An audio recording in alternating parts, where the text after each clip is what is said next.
Amada Igreja do Senhor, foi uma longa jornada até aqui, né?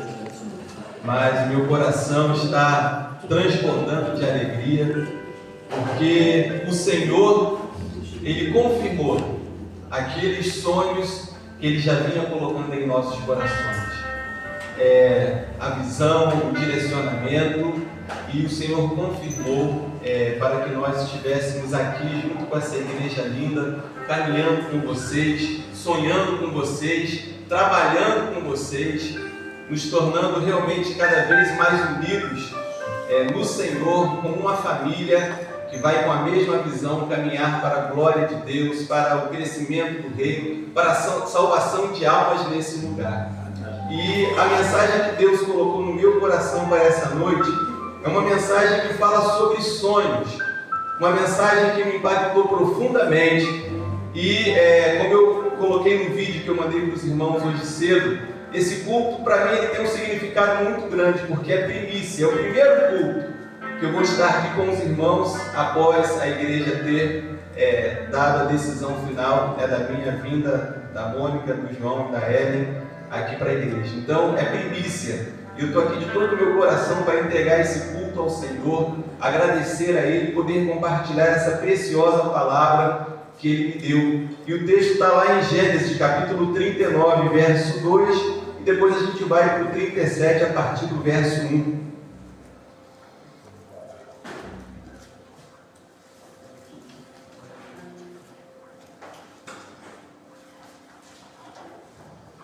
Gênesis 39, verso 2, só a parte A do versículo.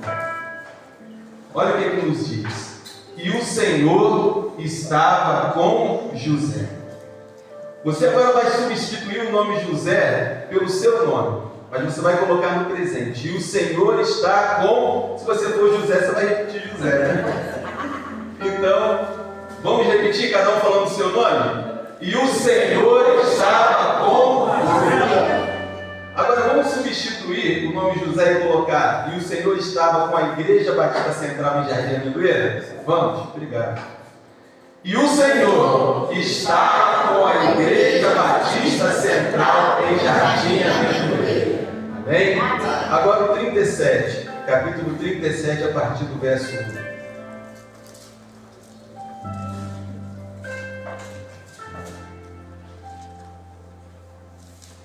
Diz assim: E Jacó habitou na terra das peregrinações do seu pai, na terra de Canaã. Estas são as gerações de Jacó. Sendo José de 17 anos, apacentava as ovelhas com seus irmãos. Sendo ainda jovem, andava com os filhos de Bila e com os filhos de Zilpa, mulheres de seu pai. E José trazia mais notícias deles ao seu pai. E Israel amava José mais do que a todos os seus filhos, porque era filho da sua velhice, e fez-lhe uma túnica de várias cores. Vendo, pois, seus irmãos que o seu pai o amava mais do que a todos eles, odiaram-no e não podiam falar com ele pacificamente. Teve José um sonho que contou aos seus irmãos, por isso o odiaram ainda mais. E disse-lhes: ouvi, peço-vos este sonho que tenho sonhado. Eis que estávamos atando molhos no meio do campo, e eis que o meu molho se levantava e também ficava em pé, e eis que os vossos molhos o rodeavam e se inclinavam ao meu molho. Então disseram os seus irmãos: tu, pois, deveras reinarás sobre nós? Tu deveras terás domínio sobre nós? Por isso, ainda mais o odiavam por seus sonhos e por suas palavras. Só até aí.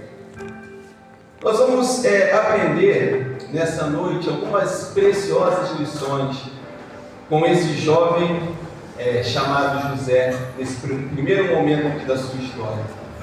Quando a gente olha a história de José, nós podemos observar que ele foi um jovem que tinha tudo para dar errado. Ele perdeu a sua mãe muito cedo, e a Bíblia diz que o seu pai, por ele ser filho da sua velhice, o amava mais do que os outros.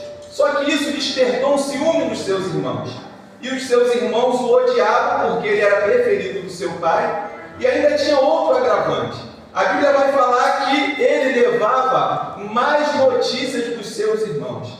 Estava lá José, um garoto novo, inexperiente, 17 anos. Ele viu os seus irmãos aprontando, fazendo o que não era para fazer. Ele dizia: papai, olha só, Simeão, Judá, olha, eles estão pisando na bola, eles estão fazendo isso, isso e aquilo. E os irmãos começaram a odiar José. Mas o que eu fico imaginando é que talvez os irmãos de José, por ele ainda ser novo, devem ter em algum momento falado assim: moleque, vem cá, tu vai ficar levando uma notícia nossa para o papai? Não faz isso não. A gente vai te dar um presentinho e fica na tua, fica quietinho.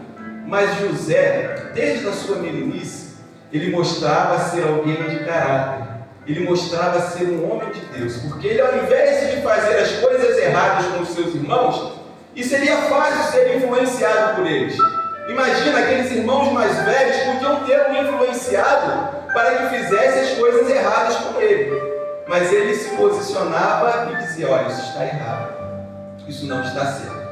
E José, ele começou a ter sonhos que vinham do coração de Deus para o coração dele. Certamente, aos 17 anos de idade, José, ele tinha muitos sonhos, além dos sonhos de Deus. Ele sonhava em constituir família, ele sonhava em ter a herança do seu pai um dia. Só que esses sonhos, eles foram atropelados pela dura realidade da vida. E quando nós temos lá os nossos 17, 18 anos, 12 anos, a gente não tem noção, não tem a menor noção do que nós vamos enfrentar na vida. Os nossos pais às vezes nos alertam: olha, cuidado com isso, cuidado com aquilo. Mas a verdade é que a gente tem lições que a gente só aprende com a dura realidade da vida. José tinha muitos sonhos. Deus também tinha muitos sonhos para José. Mas ele precisava primeiro amadurecer, adquirir experiência para viver os sonhos de Deus. E aí eu vou resumir aqui rapidamente a história de José, porque lá estava José no campo. A Bíblia diz que os seus irmãos já não podiam falar com ele benignamente. Quando José passava: ô seu cacuete, ô seu moleque, dedo duro. Era assim que os irmãos falavam com José, já não falavam mais com ele pacificamente. Tudo que José fazia, eles reprovavam, eles criticavam. E um dia os seus irmãos estavam apacentando, e o seu pai diz assim: olha filho, vai lá ver por onde seus irmãos estão, porque esses garotos não são mole não, eles devem estar aprontando de novo, estão demorando muito para voltar. E lá vai José procurar os seus irmãos. Quando ele os encontra de longe, eles avistam José e dizem assim, já desprezando os seus sonhos: lá vem o sonhador, aquele que disse que vai governar sobre nós. E aí, tomados pelo ódio e pela inveja, os irmãos decidem matar José. A Bíblia diz que um dos irmãos diz: olha, não vamos derramar o sangue do nosso irmão. E aí eles jogam José numa cova para decidir o que fariam com ele. Naquele momento ali na cova, passa um grupo de mercadores de escravos. E os mercadores de escravos, eles eram pessoas cruéis. E os irmãos decidem vender José. E eu fico imaginando aqui nesse primeiro momento da vida de José. Para se colocar no lugar dele. Para entender o que se passava na cabeça daquele adolescente de 17 anos. Vendido pelos irmãos como escravo. Os seus sonhos começam a desmoronar. Os seus sonhos começam a ficar distantes. Ali na mão daqueles mercadores de escravos, José passou fome. José passou sede. Ali nas mãos daqueles mercadores de escravos, ele foi escarnecido. Devem ter olhado para ele, um garoto, e dito assim: aí, tá com saudade do papai? Você não volta mais para casa não, você agora é nosso. Imagina a cabeça de José. José começava ali naquele momento a lidar com a dura realidade da vida. E sabe qual é a primeira lição que esse texto me ensina, meus irmãos? Que nós podemos ter muitos sonhos e nós vamos vivê-los, porque o Senhor, assim como estava José, ele está conosco também. Amém. Mas antes de vivermos os nossos sonhos, nós vamos ter que passar pela escola da vida, pela dura realidade da vida. Eu falei aqui com a comissão de indicação que entre o sonho e a realidade existe uma grande distância. Existe uma coisa chamada trabalho. O que difere sonho de fantasia é o trabalho. Quem sonha e quer conquistar, e vai conquistar, ele vai ter que trabalhar. Agora, aquele que não trabalha, ele vai ficar apenas na fantasia, imaginando o que poderia fazer, o que poderia ser. Mas o caminho, a estrada para o nosso sonho, passa pelo trabalho e passa pelo sofrimento. E aí José, ele vai parar na casa de Potifar, um dos oficiais do faraó, gente boa, né? Pega José com seus 17 anos e começa a dar responsabilidades para ele. E aí nós observamos que Deus queria levar José aonde? Nós conhecemos o final da história. Queria que ele fosse governador do Egito. Mas José já podia começar como governador do Egito? Não. Ele tinha que começar lá de baixo. Então, no primeiro momento, Deus leva José para a casa de Potifar. E ali na casa de Potifar, Potifar observa que Deus era com José, porque a Bíblia diz que tudo que José fazia prosperava. Tudo que José fazia prosperava. E Potifar, apesar de ser um homem idólatra que servia aos deuses egípcios, ele olha para José e ele vê em José a mão de Deus. Ele reconhece a mão de Deus e a Bíblia diz que ele coloca José sobre toda a sua casa. Mas aí José, aquele garoto inexperiente, já não é mais tão inexperiente, vai conhecer uma outra personagem na sua história, a mulher de Potifar, adúltera, prostituta, que já deveria ter um caso, alguns casos com outros empregados de Potifar, sem que ele soubesse, porque quando ela bate o olho no José, ela diz assim: olha, esse empregado que chegou novo aqui, esse é bonitão, esse eu quero para mim. Era a mentalidade daquela mulher, que como casada deveria ser fiel ao seu esposo, mas não era. Mas José, meus irmãos, era um homem íntegro, e pela sua integridade, pelo seu temor a Deus, quando aquela mulher investiu contra ele, ele disse: olha, eu não posso pecar contra Deus, eu não posso pecar contra o meu Senhor. E aí a Bíblia diz que ela, depois de várias tentativas sem sucesso, ele foge dela, ela pega a capa de José, e depois dele fugir, ela diz: olha, ele tentou me agarrar, está aqui a capa dele, ele tentou me violentar. E aí José, quando a sua vida parecia estar começando a ficar boa, ele leva mais um tombo. Uma outra verdade que nós aprendemos nesse texto aqui: tem momentos na nossa vida que a gente está lutando, fazendo tudo certinho, a gente está trabalhando, sendo fiel a Deus, mas a vida vem e dá uma rasteira na gente. Nesse momento aqui, José poderia ter jogado tudo para o alto. Eu sou fiel a Deus, eu fui vendido como escravo pelos meus irmãos, não vejo meu pai há um tempão, perdi minha mãe quando eu era criança, olha a cabeça de José como é que poderia estar. E agora eu estou aqui nessa masmorra. José foi colocado na masmorra. Não era um lugar agradável de se estar. Era um local completamente insalubre. E depois de José, experimentar lá da fartura da casa de Potifar, porque Potifar falou: José, você pode aproveitar de tudo aqui, anda dos meus cavalos, come da minha comida. E ele falou: só não toca da minha esposa, mas tudo você pode aproveitar. Então José estava ali recebendo um consolo, depois daquele tempo de escravidão na mão dos mercadores, depois daquele tempo de privação. E nesse momento aqui da história de José, alguns talvez teriam chutado o balde. Mas tem uma frase que se repete nos capítulos seguintes, que eu queria enfatizar aqui nessa noite, que foi o que nós falamos no início. Mas Deus estava com José. Amém. Quando José era apenas uma criança, Deus estava com ele.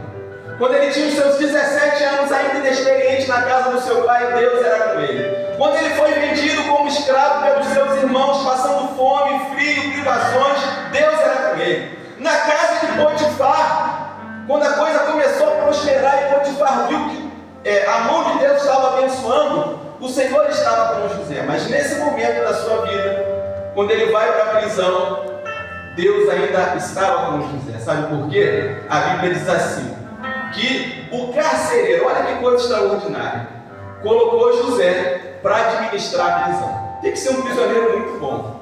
Imagina um prisioneiro com a chave da prisão. O carcereiro pegava a chave da prisão: José, toma conta aí da rapaziada que eu vou sair para dar uma volta. O prisioneiro com a chave da prisão tomando conta dos outros. Esse era José, sabe por quê? Porque Deus estava com ele. Então, meus irmãos, o que nós aprendemos com a vida de José é que não importam as circunstâncias, se houver uma frase a nosso respeito, se Deus estiver conosco. O pastor Lusitano leu um versículo aqui que eu vou citar essa noite, e eu não sabia, ele também não, mas o Espírito Santo sabe. A Bíblia diz assim: todas as coisas cooperam para o bem daqueles que amam a Deus, daqueles que são chamados segundo o seu decreto, segundo o seu propósito. Todas as coisas cooperam. E José reconhece isso no final, quando ele diz assim para os seus irmãos: não foram vocês que me enviaram para cá, mas Deus me enviou adiante de vós, para dar esse livramento que hoje se vê. E aí, meus irmãos, voltando lá, imagina José na prisão, já não estava mais como um prisioneiro comum, já tinha algumas regalias, né? Estava com a chave da prisão, tomava conta dos outros presos, mas havia uma frustração no coração de José. Haviam dúvidas no coração dele. Quem aqui não tem dúvidas? Nesse processo longo de sucessão pastoral, quantas dúvidas nos corações de vocês, no meu coração: Senhor, como é que vai ser? O que vai acontecer? Né? Mas uma frase eu tenho certeza que sustentou os irmãos: que Deus estava com vocês. Amém. A certeza que Deus estava com essa igreja. Eu tinha certeza disso. Deus ministrou muitas coisas ao meu coração em relação a essa igreja. Eu tinha certeza que Deus estava com vocês. Eu tinha certeza que Deus estava comigo e com a minha família. E apesar de todo o caos ao redor de José, ele sabia que Deus estava com ele. E aí acontece um evento na prisão muito interessante. A Bíblia diz que estava lá José na prisão, de repente chegam dois prisioneiros ilustres, vindos do palácio de Faraó: o padeiro e o mordomo. O mordomo era aquele que espremia a uva, né, na taça do Faraó, que servia um vinho para Faraó. E quando eu estava lendo esse texto aqui, meus irmãos, eu me recordei da minha época que eu trabalhava no aeroporto, na falida Vale. A gente estava um dia, né, trabalhando no aeroporto, e chegou um rapaz que a gente colocou o apelido nele de Sim Senhor, Não Senhor. Por quê? Esse rapaz, ele morou em Petrópolis muitos anos, e ele, desde criancinha, ele foi acostumado e doutrinado a ser mordomo de uma família rica. Essa família rica de Petrópolis veio à falência, né? Ele foi demitido, os seus pais, e ele veio trabalhar aqui fora. Mas como desde criança ele tinha sido doutrinado a ser mordomo, ele era um robozinho. A gente falava com ele: sim senhor, não senhor. Aí a gente colocou o apelido nele de Sim Senhor. Lá vem um Sim Senhor aí. E aí quando eu li o texto falando que o mordomo de Faraó foi parar na prisão, eu imaginei que esse mordomo era o Sim Senhor. Imagina, o cara todo refinado, vivia no palácio, acostumado a comer do bom e do melhor. De repente ele vai para uma masmorra. Os prisioneiros fizeram a festa. E aí, ó, as duas figuras que estão chegando. Aí, aqui não tem cafezinho quente não, hein? Os presos lá, só bandido perigoso. E eles dois, coitados, né, acostumados ao palácio, de repente na prisão, já está com dois olhos regalados. O que esses presos vão fazer com a gente? Será que eles vão bater na gente? E os presos tocando aquele terror. Foi a diversão da cadeia. A chegada do mordomo e do padeiro de Faraó. Só que José, um homem de Deus, um homem justo, estava lá. E aí, a Bíblia diz que aqueles dois homens, eles têm um sonho. O padeiro, ele tem um sonho aonde ele vê 3 cestos na cabeça dele e as aves do céu vindo comer as iguarias que tinham naquele cesto. Quem gosta aí de chegar na padaria e comer e comprar aqueles quitutes maravilhosos? É muito bom, né, pastor? Aquele lanchinho que a gente fez hoje de tarde, hein? A gente chega na padaria e não sabe para onde a gente vai, né? O que a gente vai comprar? A Mônica queria um bolo de chocolate, mas aí quando a gente viu o preço, Mônica, isso aí não dá não, tá? Aí a gente fica querendo levar a padaria toda, mas às vezes não dá, né? Que se a gente copiar, a gente sai, tá gasto na padaria R$100 fácil.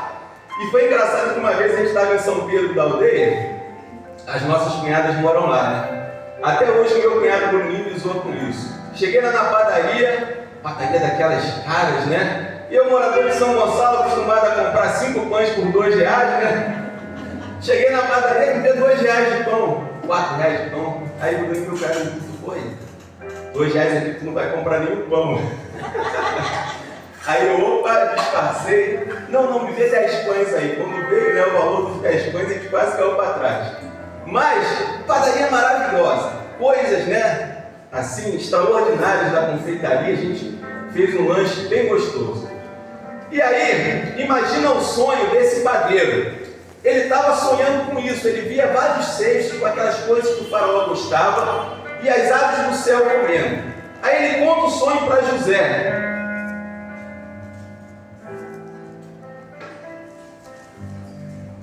Às vezes tem que fazer uma pausa, que essa virose me pegou de jeito, ainda estou meio ofegante, né? Aí José fala assim para ele: olha, a notícia para você não é boa não. Esses 3 cestos significam 3 dias. Em 3 dias o faraó vai colocar você na forca.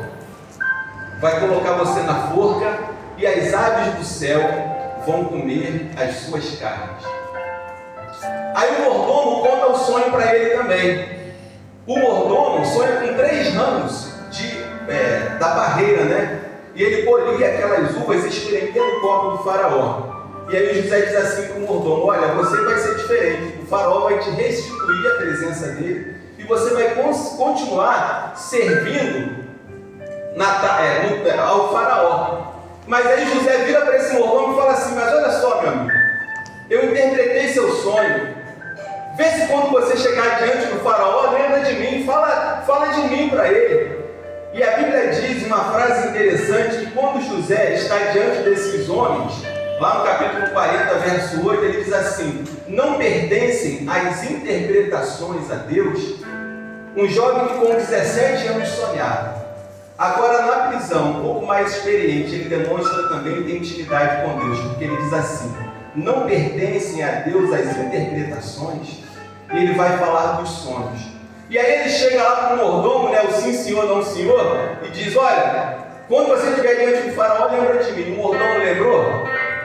Nada. Lá vai José, mais 2 anos esquecidos na prisão. Não tem momentos na nossa vida que a gente parece que Deus esqueceu? Pensa que Deus esqueceu? Nesse processo de sucessão pastoral, eu tenho certeza que em alguns momentos os irmãos podem ter pensado, né? Será que Deus não vai agir? Será que a coisa não vai acontecer? Não, meus irmãos, como o pastor Lucitano falou, foi no tempo certo. Deus não deixa a sua promessa atrasar nem por um segundo. Ele realiza as coisas no tempo certo. Sabe por que o mordomo não se lembrou de falar com o faraó a respeito do José? Porque não era o tempo ainda. José tinha que ficar um pouco de tempo mais lá na prisão, no meio daquele local insalubre, para que pudesse adquirir a experiência e a maturidade necessária para depois sair dali para ser o quê? Governador do Egito. E aí o que acontece? O faraó tem um sonho. Ele sonha, os irmãos conhecem a história, com 7 vacas magras e 7 vacas gordas. E o faraó fica preocupado com aquele sonho. O que significa isso? Porque foi um sonho muito real. As vacas magras que saíam do rio Nilo comiam as gordas. Um leão comendo vaca, tudo bem. Agora, a vaca comendo vaca, aquele sonho deixou o faraó perturbado. E aí ele começa a perguntar quem pode interpretar esse sonho. E o faraó gostava de um vinho, né? Porque a Bíblia fala que o mordomo espremia as uvas no copo do faraó. E os imperadores daquela época, eles se sentiam como deuses, né? Eles mandavam matar, eles mandavam para a forca, tanto que o padeiro já tinha sido enforcado. E aí eu fico imaginando lá o sim senhor, não senhor, mordomo, né? O faraó, né, bem nervoso: bota mais um copo de vinho aí para mim, mordomo. Ninguém consegue interpretar esse sonho. E ele meio apavorado, porque já tinha sido preso pelo faraó, para ser enforcado, como custava. Aí ele deve ter chegado para falar e falado assim, igual o rapaz lá que trabalhava no porto com a gente, ele falava com a gente com medo, né? Ele chegava assim meio receoso: faraó, eu tenho uma coisa para falar com o senhor, não fica zangado não, fala logo, mordomo, né? Não, é o seguinte, tem um moço lá na prisão, José, que ele interpretou o meu sonho. Talvez ele interprete o sonho do senhor também. E o faraó: é mesmo? Então manda trazer esse homem para cá. Por que você não me falou isso antes, rapaz? Manda trazer esse tal de José para cá. E aí, meus irmãos, começa uma outra fase na vida de José. Porque a Bíblia diz que ele interpreta os sonhos do faraó. A Bíblia diz que ele vai dizer para o faraó não só a interpretação do sonho, mas vai dar uma solução para o problema. Porque ele diz assim: vão haver 7 anos de muita fartura, mas depois haverão 7 anos de muita fome. E os anos de fome vão consumir a fartura. que são as vacas magras. Elas vão devorar tudo que vocês colheram nesses últimos 7 anos. Então, Faraó, façam-se celeiros, armazéns, depósitos, para que vocês possam armazenar a comida durante o tempo das vacas gordas, para que quando vier a fome, o Egito não passe por necessidade. Escolha um homem para administrar isso. E aí, olha, meus irmãos, o que é Deus na vida de um homem. Os servos de Faraó, no capítulo 41, verso 38, diz assim: acharemos alguém como este, um homem em quem está o Espírito de Deus? Meus irmãos, Faraó se considerava um Deus. Ele estava numa terra de idolatria. Mas aqueles homens olham para José porque Deus estava com ele e diz: o Espírito de Deus está nele. Quando Deus olha para essa igreja, eu tenho certeza, quando as pessoas olham para essa igreja, elas veem o Espírito de Deus. Quando as pessoas olham para nós, elas veem o Espírito de Deus. A nossa vida é cheia de altos e baixos, é assim mesmo, mas Deus está nos preparando nesses altos e baixos para vivermos os seus sonhos. E os seus sonhos, os meus sonhos, eles passam pela dura realidade da vida, eles passam pelo sofrimento. A Bíblia diz que Jesus ele foi conduzido pelo Espírito Santo ao deserto para ser tentado pelo diabo. Foi o Espírito Santo que conduziu Jesus ao deserto. O Espírito Santo, às vezes, nos permite passar por desertos, por situações difíceis na vida, para que a gente possa amadurecer, para que a gente possa ser preparado, para que a gente esteja pronto para viver os sonhos de Deus. Amém? Amém. E eu quero perguntar nesta noite, na autoridade no nome de Jesus. Estamos vivendo hoje um novo tempo. Quem aqui está preparado e ansioso para viver os sonhos de Deus? Amém. Eu estou na expectativa. Eu tenho a certeza de que hoje, aliás, a partir de domingo, né, quando Deus deu o direcionamento, nós vamos começar a viver um novo tempo. Esse tempo do processo de sucessão pastoral também foi um tempo extraordinário, porque Deus estava com vocês. Vocês foram conduzidos pelo Espírito Santo de Deus, através da instrumentalidade do pastor Lusitano. Durante todo esse período em que ele esteve aqui, junto com a sua esposa também o apoiando, e o Espírito Santo agora está nos levando a uma outra etapa, a um outro momento, onde ele também estará conosco. E aí nós vamos voltar lá para a história de José. O faraó olha para José e diz assim: olha, você é o cara, é você que vai administrar. E aí José passa a ser o segundo depois do faraó. Lá estava José vivendo os sonhos de Deus para a sua vida. Lá estava José montado no seu cavalo, maravilhoso, porque a Bíblia fala inclusive no livro de Reis, né, que Salomão trouxe cavalos do Egito. Então o Egito era um local com muitas riquezas. Lá estava José montado no seu cavalo, indo de província em província, administrando os armazéns naquele período de fartura. E eu fico imaginando que, quando eu estava preparando essa mensagem aqui, uma outra verdade espiritual saltou aos meus olhos. José, ele foi vendido como escravo. O que os escravos faziam naquela época? Eles faziam trabalhos forçados, né? Aquele período que ele passou na prisão foi quebrando pedra. E naquela época não tinha martelete não, né? Era aquela talhadeirazinha, aquela marreta, para poder fazer aqueles monumentos egípcios, como hoje nós temos, até hoje, as pirâmides do Egito. Aquilo ali foi mão de obra escrava. Aquelas pedras gigantescas, né? Foi feito com o sacrifício de muitos escravos. E José, quando ele era escravo no Egito, olha que coisa extraordinária.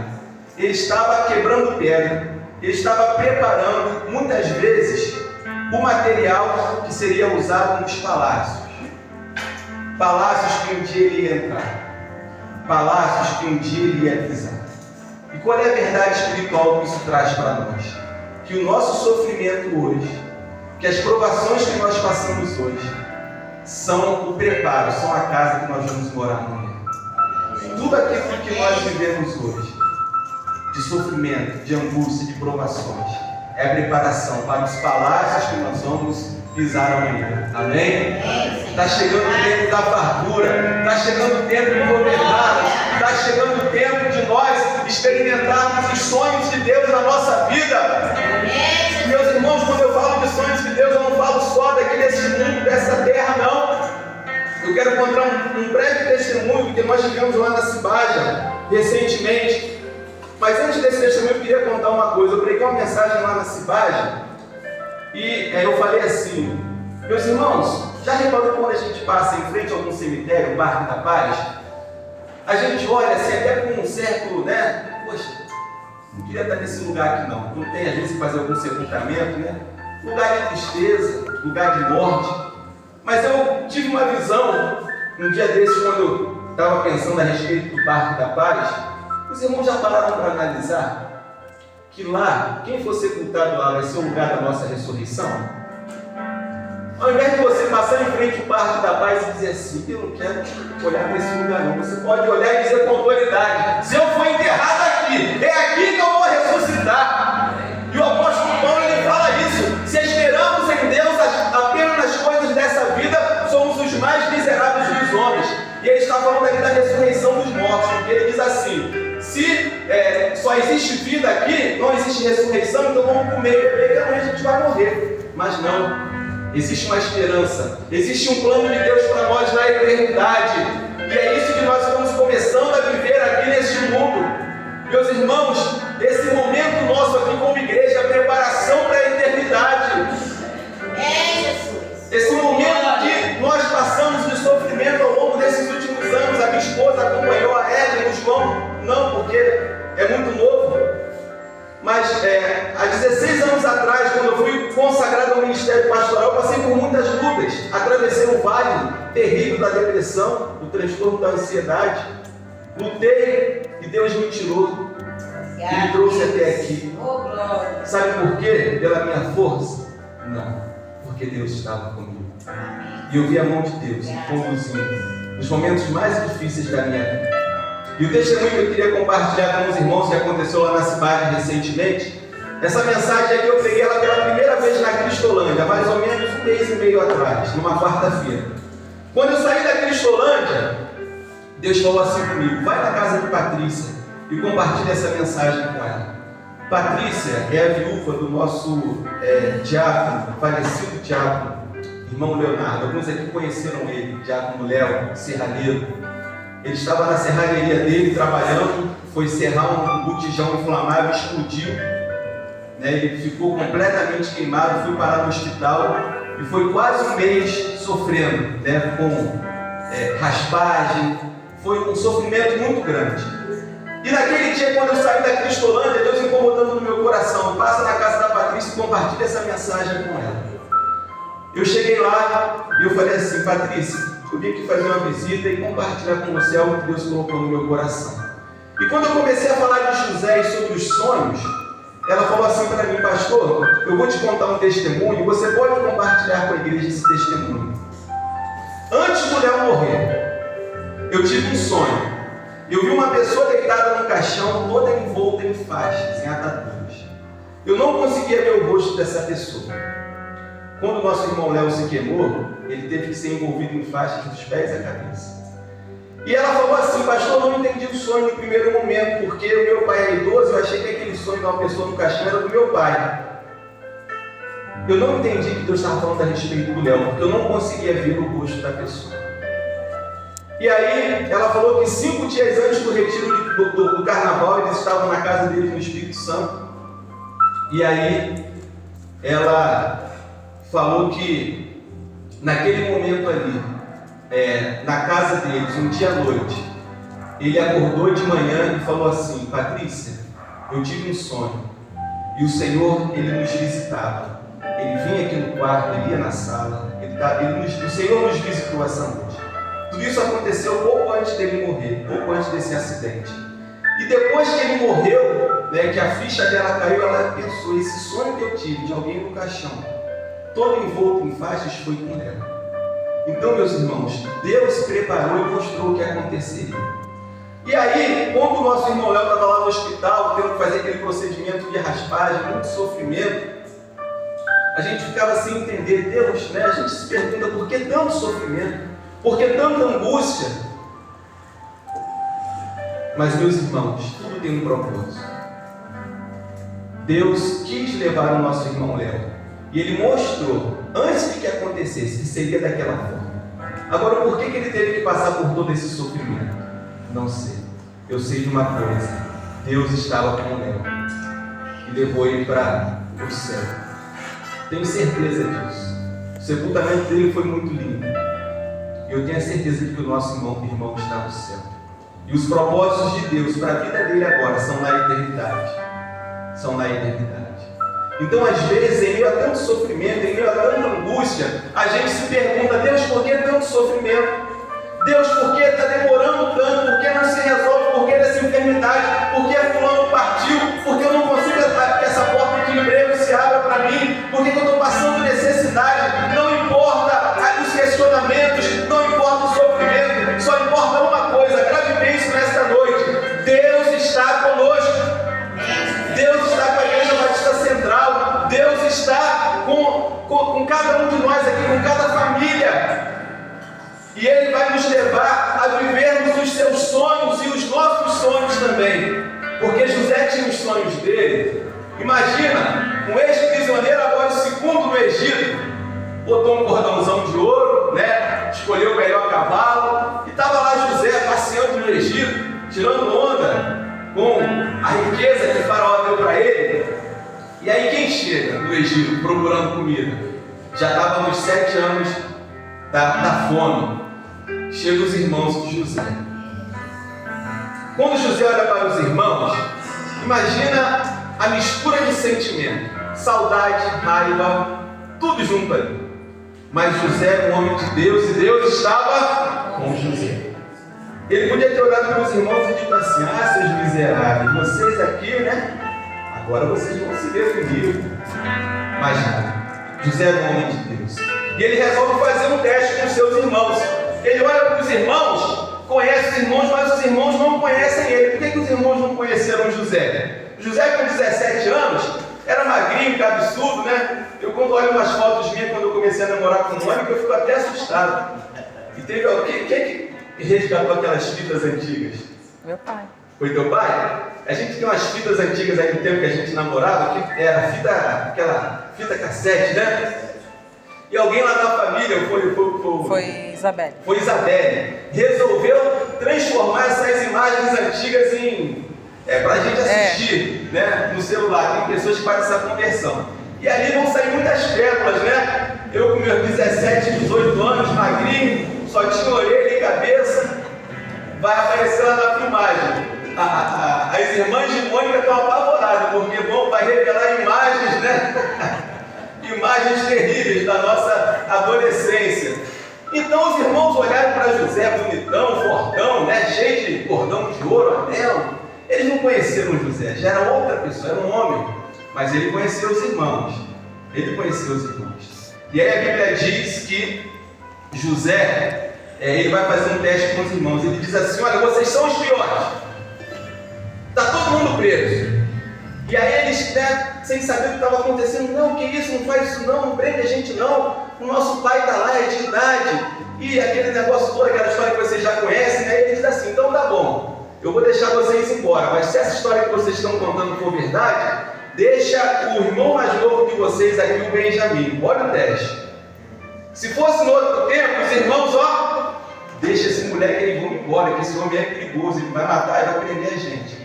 Mas os irmãos dele aprenderam também com a vida. Os irmãos também aprenderam que eles tinham que ter uma postura diferente. Eles dizem assim: olha, o nosso pai, ele perdeu o filho que ele mais amava. José, uma fera, devorou. E José, né, vendo aquela mentira ser contada. Ai, quer dizer, então foi isso que vocês contaram para o papai, né, seus mentirosos?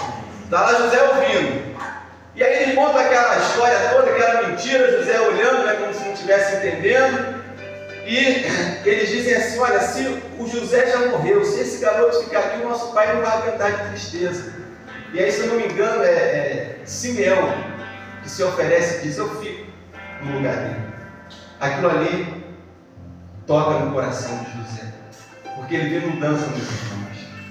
E aí depois de mais um tempo, ele se revela e diz: eu sou o irmão que vocês venderam para o Egito.